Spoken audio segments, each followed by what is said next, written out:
Hello, class. Good to see you. Haha. Hey, this is a shout out to Sergio. Sergio, I hope you're reading along. I'm on page 118. This chapter is pretty long, so I'm going to read part of it. It's called Dance, Dance, Dance. Traveling between Reardon and Welpinit, between the little white town and the reservation, I always felt like a stranger. I was half Indian in one place and half white in the other. It was like being Indian was my job, but it was only a part-time job, and it didn't pay well at all. The only person who made me feel great all the time was Penelope. Well, I shouldn't say that. I mean, my mother and father were working hard for me too. They were constantly scraping together enough money to pay for gas, to get me lunch money, to buy me a new pair of jeans, and a few new shirts. My parents gave me just enough money so that I could pretend to have more money than I did. I lied about how poor I was. Everybody in Reardon assumed we Spokanes made lots of money because we had a casino. But that casino, mismanaged and too far away from major highways, was a money-losing business. In order to make money from the casino, you had to work at the casino. And white people everywhere have always believed that the government just gives money to Indians. And since the kids and parents at Reardon thought I had a lot of money, I did nothing to change their minds. I figured it wouldn't do me any good if they knew I was dirt poor. What would they think of me if they knew I sometimes had to hitchhike to school? Yeah, so I pretended to have a little money. I pretended to be middle class. I pretended I belonged. Nobody knew the truth. Of course, you can't lie forever. Lies have short shelf lives. Lives go bad. Lies rot and stink up the joint. In December, I took Penelope to the winter formal. The thing is, I only had $5, not nearly enough to pay for anything. Not for photos, not for food, not for gas, not for a hot dog and soda pop. If it had been any other dance, a regular dance, I would have stayed home with an imaginary illness. But I couldn't skip winter formal. And if I didn't take Penelope, then she would have certainly gone with somebody else. Page 120 is a cartoon, How to Pretend You're Not Poor. No lunch money?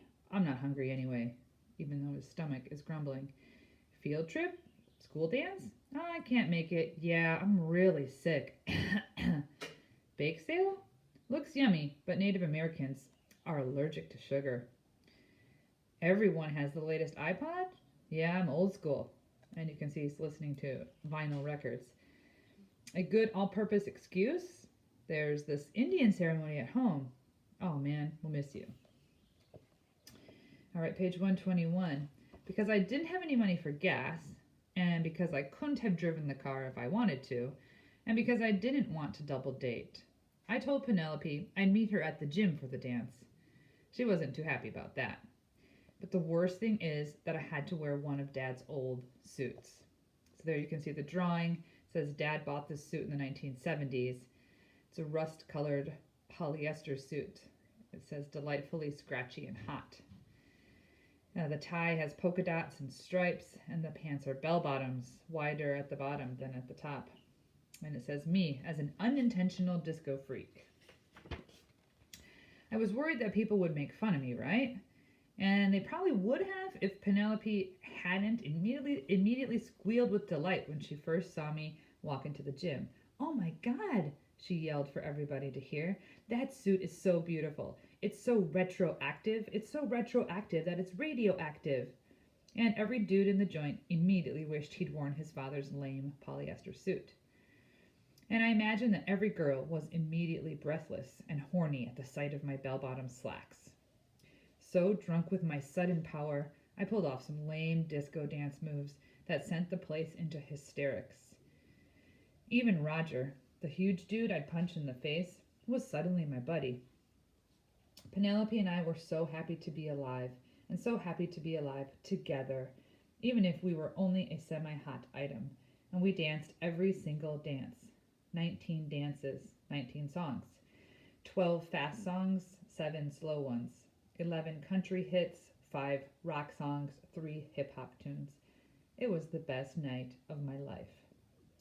Of course, I was a sweaty mess inside that hot polyester suit. But it didn't matter.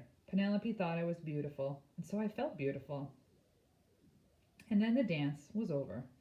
The lights flicked on, and Penelope suddenly realized we'd forgotten to get our picture taken by the professional dude. "Oh my God," she yelled. "We forgot to get our picture taken. That sucks." She was sad for a moment, but then she'd realized that she'd had so much fun that a photograph of the evening was completely beside the point. A photograph would just be a lame souvenir. I was completely relieved that we'd forgotten. I wouldn't have been able to pay for the photographs. I knew that, and I'd rehearsed a speech about losing my wallet. I'd made it through the evening without revealing my poverty. I figured I'd walk Penelope to the parking lot where her dad was waiting in his car.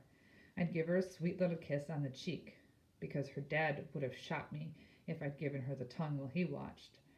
And then I'd wave goodbye as they drove away. And then I'd wait in the parking lot until everybody was gone, and then I'd start the walk home in the dark. It was a Saturday, so I knew some reservation family would be returning home from Spokane, and I knew they'd see me and pick me up. That was the plan. But things changed, as things always change. Roger and a few of the other dudes, the popular guys, decided they were going to drive into Spokane and have pancakes at some 24-hour diner. It was suddenly the coolest idea in the world. It was all seniors and juniors, upperclassmen, who were going together. But Penelope was so popular, especially for a freshman, and I was popular by association, even as a freshman too, that Roger invited us to come along. Penelope was ecstatic about the idea. I was sick to my stomach. I had $5 in my pocket. What could I buy with that? Maybe one plate of pancakes. Maybe. I was doomed. We're going to stop there.